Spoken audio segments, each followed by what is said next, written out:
Pemirsa, terkendala akses internet di rumah, belasan siswa MTS di Banyumas terpaksa menuju hutan, sawah, dan kebun demi mengikuti ujian kenaikan kelas secara online. Sementara di Konawe Utara, para guru SMP berkeliling mengajar ke rumah para siswa yang tidak bisa mengakses internet. Kebutuhan akan penggunaan internet bagi dunia pendidikan di masa pandemi COVID-19 meningkat seiring dengan sistem belajar dari rumah. Namun tidak semua anak memiliki kemudahan akses akan internet. Seperti yang dialami para siswa Madrasah Sanawiyah Pakis di Desa Sambirata, Kecamatan Cilongkok, Banyumas, Jawa Tengah. Demi mendapatkan sinyal internet untuk mengikuti ujian kenaikan kelas, mereka harus berjalan lebih dari 2 km menuju area hutan. Ini karena rumah mereka berada di lereng Gunung Slamet yang belum terjangkau sinyal internet.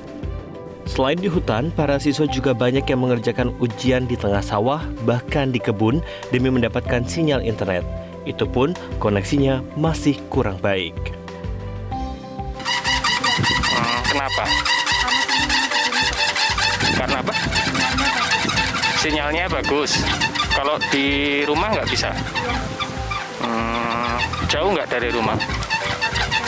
Agak jauh. Hanya bisa dapat di sini. Didampingi guru, para siswa tetap bersemangat menempuh pendidikan. Sementara bagi siswa yang tidak memiliki ponsel, relawan meminjamkannya agar mereka tetap bisa mengikuti ujian. Musim pandemi yang memang tidak bisa memungkinkan anak berkumpul dalam satu kelompok. Jadi anak-anak kita bagi dalam 5 kelompok. Jadi di sini, di bukit, nanti di sebelah lagi ada. Dan kendala ini juga kita alami anak-anak menggunakan HP secara bergantian. Jadi memang karena sebagian anak-anak tidak memiliki alat komunikasi untuk ujian, jadi terpaksa relawan dan penyelenggara dari pihak madrasah meminjamkan, dan sekaligus yang terpenting mereka bisa mengikuti ujian secara baik. Potret pendidikan lainnya di Kabupaten Konawe Utara, Sulawesi Tenggara, sejumlah guru SMP Negeri 2 Ohio berkeliling ke rumah puluhan siswa demi mengajar. Ini mereka lakukan karena para siswa tinggal di daerah terpencil yang terkendala akses internet. Untuk mencegah kerumunan, dalam sekali kunjungan hanya 3-4 siswa yang diajar. Sedangkan karena adanya kendala jaringan, di mana sekolah tempat kami mengajar itu tidak ada jaringan, maka kami melakukan inisiatif yang merupakan juga arahan dari Kepala Dinas untuk langsung terjun ke rumah siswa untuk memberikan materi-materi pembelajaran atau sekedar memberikan tugas. Selama 3 bulan terakhir, para guru telah menyambangi belasan rumah siswa secara bergantian. Tim Liputan, Metro TV. Koneksi internet masih menjadi permasalahan untuk menghadirkan pendidikan berbasis daring yang inklusif bagi seluruh siswa di Indonesia.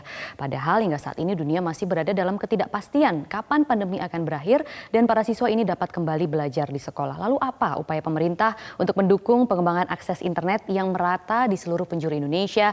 Kita akan membahasnya bersama Menteri Komunikasi dan Informatika Joni G. Plate dan juga ada praktisi pendidikan Indra Karismiaji. Selamat pagi Bang Joni, selamat pagi Mas Indra. Selamat pagi, Mbak Maria. Selamat pagi, Maria. Terima kasih sudah bergabung di Selamat Pagi Indonesia. Ya. Saya ingin ke Bang Joni terlebih dahulu. Bang Joni tadi sudah melihat ada berbagai kendala dan juga permasalahan mengenai akses internet untuk dunia pendidikan di tengah pandemi saat ini. Nah, pemerintah tahun lalu kan sudah meresmikan Tol Langit, diresmikan oleh Presiden Jokowi bulan Oktober 2019. Yang ingin kami tanyakan perkembangannya saat ini bagaimana ya, Bang?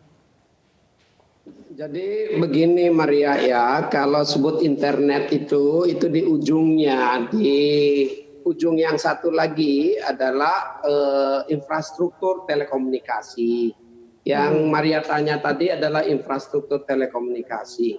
Nah kalau terkait dengan infrastruktur telekomunikasi, itu yang mempunyai tugas adalah operator seluler.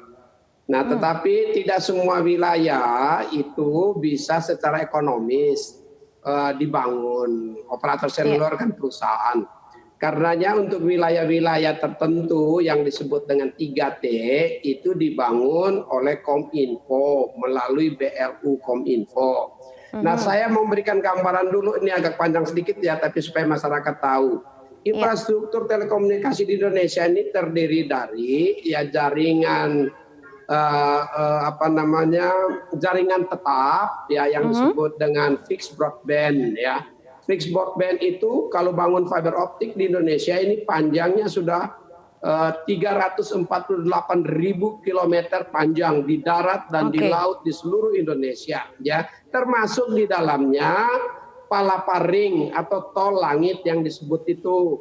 Palaparing itu panjangnya 12.000 kilometer di Indonesia Barat, Indonesia Tengah dan Indonesia Timur. Jadi tol langit adalah sebahagian dari seluruh jaringan backbone atau jaringan tetap utama ya untuk telekomunikasi fiber optik. Tetapi juga harus ada setelah dibangun kabelnya, harus dibangun BTS ya. Itu sudah dibangun BTS baik oleh pemerintah maupun oleh operator seluler, itu 480.000 di seluruh Indonesia ini. Dan tapi di samping apa yang itu juga menjadi kendala? Apa yang masih menjadi kendala, Bang Joni? Saya teruskan dulu ya. Juga sudah dibangun, sudah menggunakan 5 satelit di orbit untuk mendukung wilayah-wilayah yang tidak ada jaringan. Nah, ini semua sudah dibangun, apakah cukup? Nah, belum cukup, Maria. Ini baru sampai di seluruh kabupaten, sebagian kecamatan, dan sebagian desa. Nah, perlu disambung, ditambah untuk membangun di kecamatan yang belum ada jaringannya, jaringan fiber optiknya, ditambah di desa-desa yang belum ada jaringan optiknya. Nah, kalau tidak bisa dibangun melalui fiber optik, maka menggunakan satelit. Nah, kebetulan COVID ini datangnya kan tiba-tiba. Kita semua sedang membangun, sedang berencana membangun, tiba-tiba COVID datang harus siap. Untuk wilayah tertentu yang tidak tersedia untuk pemerintah akan berusaha untuk menghadirkan melalui satelit.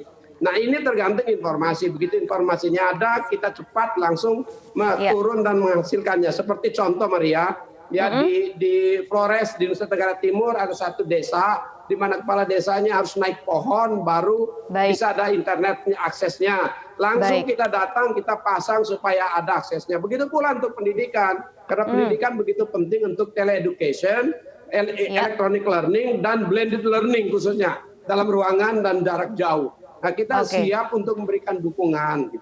Dan ini masih dalam proses semua ya Bang ya, tapi memang COVID ini menjadi kendala juga salah satunya pembangunan tol langit. Tapi saya ingin tanya ke Mas Indra terlebih dahulu sebelum kita jeda. Mas Indra, sedikit saja Mas Indra, apakah memang menurut Mas Indra ini tol langit bisa menjadi salah satu solusi untuk pemerataan akses internet khususnya untuk dunia pendidikan saat ini? Ya, tentunya kalau kita bicara sekarang era digital, itu sudah merupakan sebuah kewajiban artinya untuk setiap sekolah, setiap anak punya akses terhadap internet kan gitu. Dan sebetulnya sebuah hikmah yang kita ambil dari adanya pandemi COVID-19 ini menunjukkan kalau program pembangunan SDM unggul itu benar-benar harus serius kita. Jadi ada sebuah kajian dari Inggris, dari Center for Economic Education tahun 2018, yang menyimpulkan bahwa anak Indonesia siap menghadapi abad 21 di abad 31. Jadi kita ketinggalan 10 abad dibanding negara lain. Nah, ini kan salah satu buktinya dengan kalau tadi di Jawa saja masih kesulitan terhadap akses internet, bagaimana di pulau-pulau yang terpencil. Dan ini yang harus kita perbaiki bersama. Harapan saya pemerintah membuat program pembangunan SDM itu yang holistik. Jangan silo, jangan terpisah-pisah, ya kan? Tapi benar-benar membuat sebuah suatu unity, sebuah kerjasama, kolaborasi antar berbagai pihak. Oke, nanti poin-poin apa saja mungkin yang bisa dikejar pemerintah saat ini, khususnya untuk pemerataan akses internet di Indonesia. Kita akan lebih membahasnya nanti bersama Bang Joni dan juga Mas Indra, tapi kita harus jeda terlebih dahulu pemirsa. Tetaplah di Selamat Pagi Indonesia. Masih membahas pemerataan akses internet di Indonesia dan juga saya akan langsung kembali bertanya kepada Bang Joni. Bang, terlepas tadi mungkin dari tol Palaparing atau tol langit yang kita tahu mungkin pekerjaannya masih banyak sekali yang harus diselesaikan begitu ya, karena masih banyak juga daerah-daerah di Indonesia yang tidak memiliki jaringan internet kalau tadi Bang Joni mengatakan. Nah, ini apa lagi yang bisa dilakukan oleh pemerintah untuk terciptanya pemerataan akses internet di Indonesia? Karena kan kita tidak tahu sampai kapan pandemi akan berakhir dan sampai kapan sekolah dengan sistem daring ini masih harus terus dilakukan, Bang.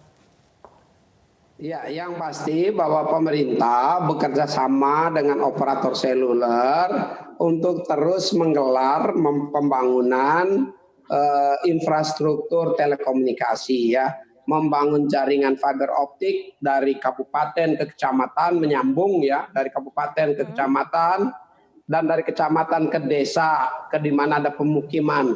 Nah, itu yang dikenal dengan istilah membangun backhaul dan the last mile. Lalu terus menambah pembangunan BTS-nya baik oleh pemerintah maupun oleh operator seluler dan menggunakan tambahan kapasitas satelit yang ada. Saat ini Maria, untuk wilayah-wilayah yang sudah ada jaringan fiber optiknya, itu pasti sudah ada fasilitas paket-paket internet. Ya, misalnya oleh ini Telkom ada yang paket premium IndiHome, ada paket net Instanet atau apa yang gede untuk perkantoran gitu ya. Itu sudah ada. Tapi wilayah-wilayah pedalaman yang sangat jauh yang belum kabelnya belum nyampe, itu sementara waktu banyak bisa diakses melalui satelit. Nah, untuk itu kita perlu tahu spesifik itu Bang apa yang aja, akan dilakukan Bang untuk daerah-daerah itu tadi dan kira-kira targetnya kapan? Untuk jangka menengahnya kita harus menggelar fiber optik sampai selesai dalam rangka digitalisasi nasional ya. Tapi untuk sementara karena Covid ini sudah hadir tiba-tiba gitu ya, kita harus coba untuk mengisi dalam waktu sementara melalui apa? Dengan menggunakan satelit. Nah, kelemahan menggunakan satelit ini tidak terkait dengan keseluruhan wilayah coverage-nya, tapi hanya titik-titik tertentu, misalnya titik untuk kantor desa, titik untuk puskesmas, titik untuk sekolah. Kalau kira-kira kapan Bang mungkin bisa diselesaikan, butuh waktu berapa lama? Itu dibangun terus-menerus. Terus-menerus begitu ada disediakan. Begini Maria ya, ini karena ini pertanyaan ini terkait dengan kebijakan besar dan butuhkan dana yang sangat besar ya. Dan waktu yang panjang, bukan yang tiba-tiba langsung ada begitu, nggak bisa. Nah, untuk itu kita selalu menghadirkan prioritas yang mana yang perlu betul-betul benar ada, itu langsung disediakan. Karena untuk pendidikan, internet nggak bisa kecil juga. Harus internet dengan kapasitas yang besar. Dan itu harus dari satelit gitu. Nah, kami tentu melalui Bakti, ya apabila ada kebutuhan harus segera berusaha untuk menangani. Tapi kan tunggu datang dari daerah. Karena ada dari 83.000 lebih, 83.200 ya, desa dan kelurahan di Indonesia ini, ya 70.000 lebihnya, 70.500-nya sudah ada akses internet. 12.500 lebih belum ada internetnya. Ini banyak sekali tersebar di seluruh Indonesia. Ini harus kita isi satu-satu untuk mendukung tadi pelaksanaan penggunaan digital di situasi COVID, termasuk untuk pemerintahan desa, untuk puskesmas, dan untuk pendidikan yang disampaikan Mas Indra tadi gitu. Baik Bang Joni, kita kembali ke Mas Indra. Kalau begitu Mas Indra melihat penjelasan tadi, menurut Mas Indra poin-poin apa saja yang bisa dikejar oleh pemerintah saat ini untuk pemerataan akses internet di Indonesia? Kolaborasi Mbak, dengan berbagai pihak. Jadi saya ambil contoh negara tetangga kita ya.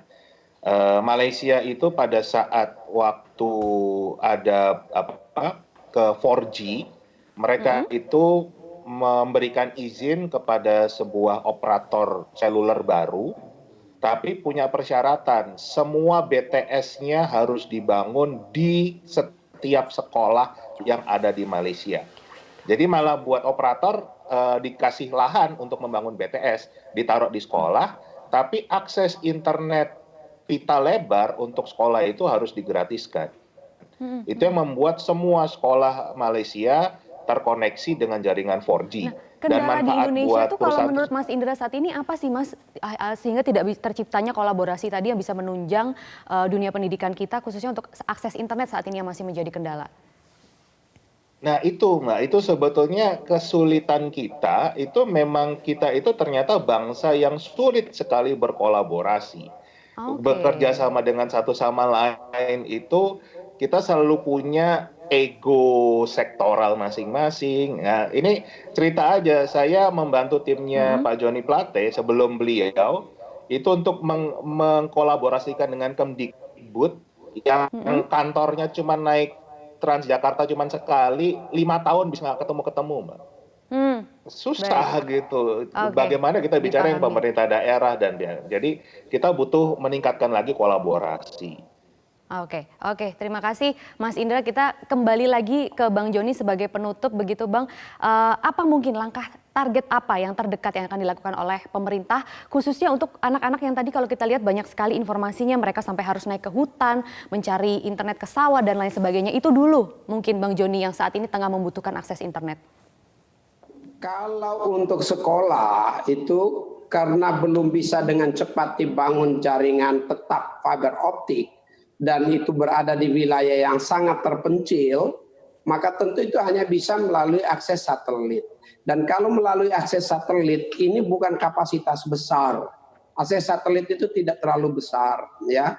Karenanya maka biasanya untuk akses satelit dipakai untuk kantor desa, untuk puskesmas.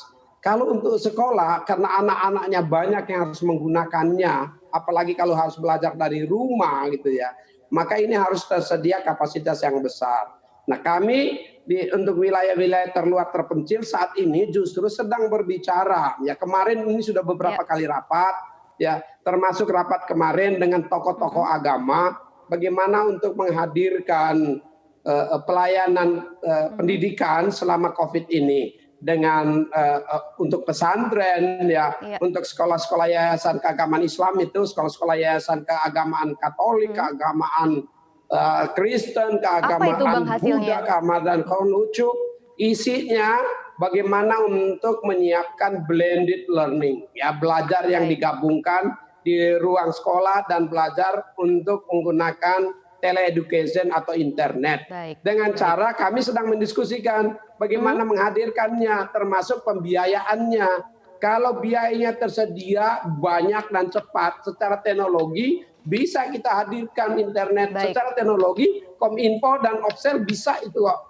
Tetapi pembiayaannya dan keputusan investasi oleh Opsel ini yang kita sedang dorong supaya cepat. Jadi wilayah yang sudah ada jaringan tetap, Opsel untuk menyediakan paket yang bisa menjangkau daya beli. Untuk wilayah-wilayah yang belum ada internetnya, kita akan berusaha berbicara dengan Menteri Keuangan melalui APBN untuk menyediakan jaringannya sehingga saluran menggunakan satelit itu bisa kita manfaatkan sementara untuk proses belajar mengajar jarak jauh. Gitu. Baik. Terima kasih Bang Joni. Semoga tadi rencana-rencananya blended learning terutama itu bisa disegerakan dan juga terima kasih Mas Indra sudah memberikan informasi di Selamat Pagi Indonesia kali ini. Semoga sehat selalu untuk Mas Indra dan juga Bang Joni.